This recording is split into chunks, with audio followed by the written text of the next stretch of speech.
Fox News alert amid breaking reports of a new immunity deal being granted in the investigation into former Trump lawyer Michael Cohen. Alan Weisselberg, the longtime former CFO of the Trump Organization.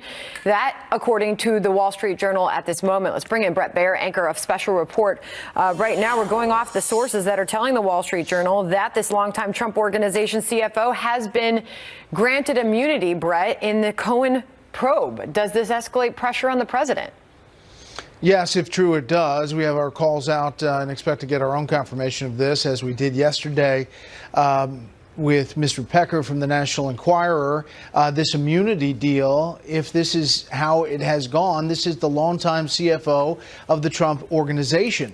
That is a different level. It is a different digging in to back up the Cohen case, and federal prosecutors usually do not give immunity deals unless they know there is some information on the back end that they want to get to that increases the pressure on the target that they're going after. Who is that target? What is that going to look like?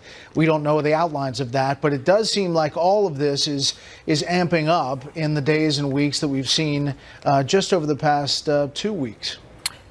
You've heard the president on this idea of flipping when it came to Michael Cohen. A lawyer for the president is quoted in the Wall Street Journal, who on Thursday said that this so-called flipping almost ought to be illegal.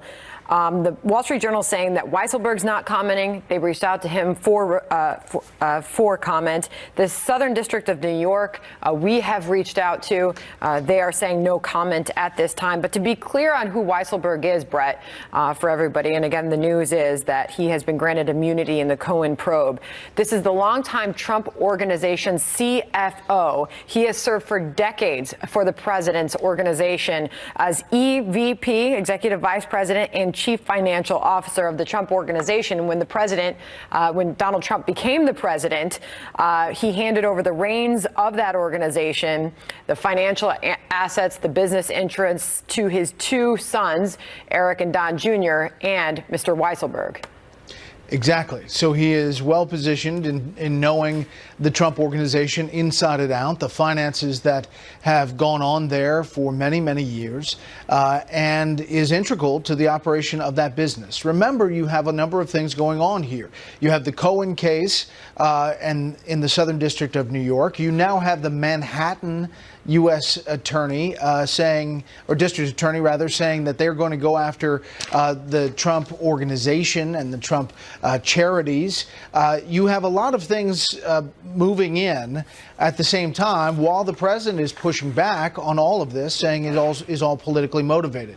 You wonder if he may have known when he was sitting with Ainsley Earhardt about this, or the possibility of this, when he was talking about that flipping sentence. The Cohen case obviously came out of Robert Mueller's investigation. Robert Mueller kicked it to the Southern District of New York, and it's my understanding that the acting U.S. attorney recused himself and then kicked it to career prosecutors in the Southern District, an office that is notorious for, its Democratic leanings, people who dislike the president. So it's perhaps no surprise that the Southern District has gone so fiercely after Michael Cohen, and now is apparently headed on to Weisselberg, the former CFO.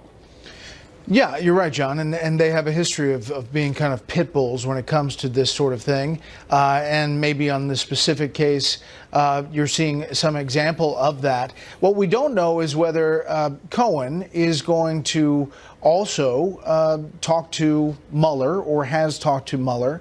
We've seen Lanny Davis's appearances on multiple news channels, including this show, talking about what Cohen knows, what he might know, and how this is going to go forward. I think what we do know now is that the circle is expanding as far as people who they are reaching out to. And obviously, this is the second immunity deal that we've heard of in as many days. That's significant. Again, they don't just kind of toss those things out for nothing. And this is the CFO of the Trump organization. Let me read the final line as, by the way, we're still going off the Wall Street Journal. We're trying to independently confirm this. But, Brett, the Journal could not determine, it writes, whether Mr. Weisselberg told prosecutors that Mr. Trump had knowledge of those payments. And of course, in the middle of all of this, and with the Fox News interview with the president yesterday morning saying he didn't know until after the payments were made, that was called into question because originally he said he didn't know about them at all. Right, Brett? Yeah, I mean, the president's rollout of explaining this has not been clear. The Washington Post says it's a flat-out lie in their fact-checking. I think you could look back at the statements, and clearly he was not 100% truthful as he laid that out. You've got his answer to Ainsley Earhardt saying he knew later on. The bottom line here, though, is that there were all these reports that he knew about a lot of things. He knew about the Trump Tower meeting before it happened, and that was cited to Mr. Cohen. Well, it turns out Lanny Davis came out and said he never said that, and he testified that that wasn't the case. So I think you have a lot of anonymous sources saying a number of things. What we have to go on is what people are saying to the cameras and by name.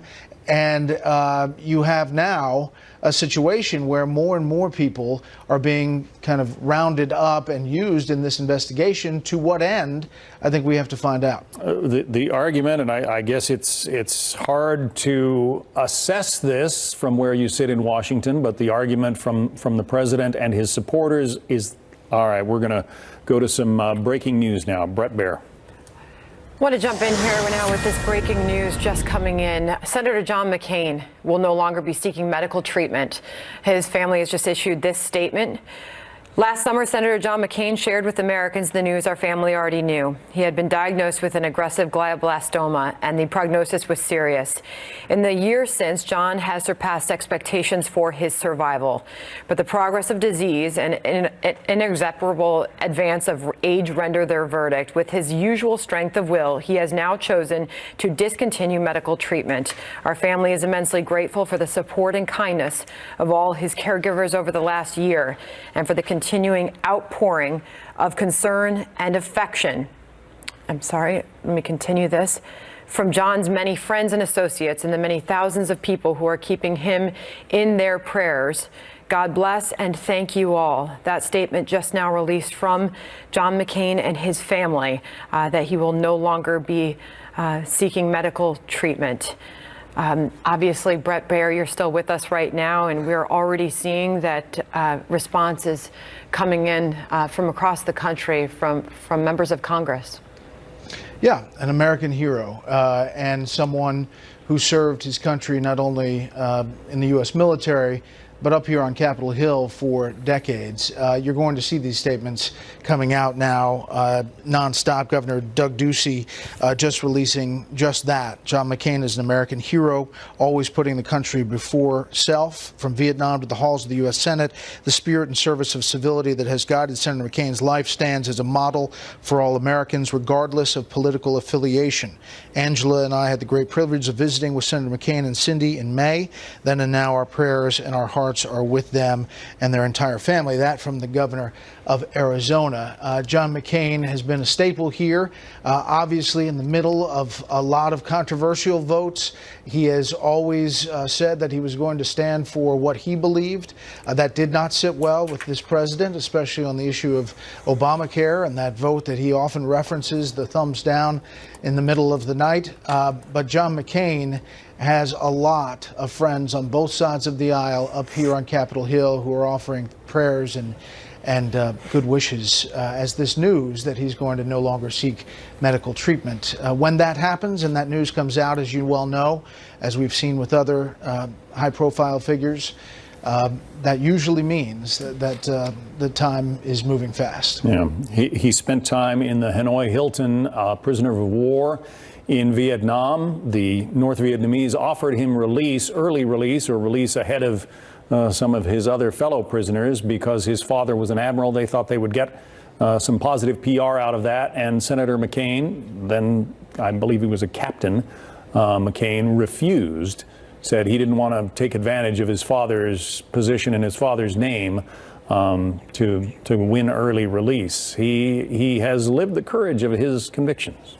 If you think of any other figure in American history and political life who has spent his life serving the country, I don't think you can think of one who has served in as many ways as John McCain, and to the extent that he served. You mentioned his time in the Hanoi Hilton as a prisoner of war, and that experience he often reflected on as he was running for president and was the GOP nominee, and also as senator, in some stiff, firm stances about torture and what the guidance should be moving forward as we go through counterterrorism operations around the world. He is the biggest supporter up on Capitol Hill of the U.S. military. Anybody in the Pentagon will tell you they shuddered sometimes when they had to testify in front of John McCain. He was always looking out after every dollar. But he 100% was behind and is behind the men and women of the U.S. military. And you'll see these statements, I think, pouring out in the next few minutes. And as we all know, Meghan McCain was a former colleague of all of ours here at the Fox News Channel. She has now also posted this statement from her family and issued her own statement. Brett, she writes, "My family is deeply appreciative of all the love and generosity you have shown us during this past year. Thank you for all your continued support and prayers. We could not have made it this far without you. You've given us strength to carry on." Meghan's made it very clear that she spent a lot of time heading home and being by her father's side through all of this. They're extremely close, Brett. Yeah, and you well know, but being on the couch with her, outnumbered, how much she revered her dad and loved him and does. She took time away from work to be with him, and we know that she spent a lot of time with him in Arizona. And these times will be crucial as the family is making, and Senator McCain is making this decision to stop medical treatment. I think you're going to see this be an interesting point up on Capitol Hill as senators, especially who've worked with John McCain on both sides of the aisle, reflect on his final speech on the floor of the Senate, where he talked about getting things done, going through the regular process of the Senate. And you may see and hear some reflection in coming days about Senator John McCain's mandate as he was kind of giving his last speech on the floor. John McCain, the senator, will no longer be seeking medical treatment. His family just releasing that statement a few moments ago. Brett Baer, thank you for joining us this morning. We'll have more on this coming up. Let it go, make my body go, make our bodies higher and higher.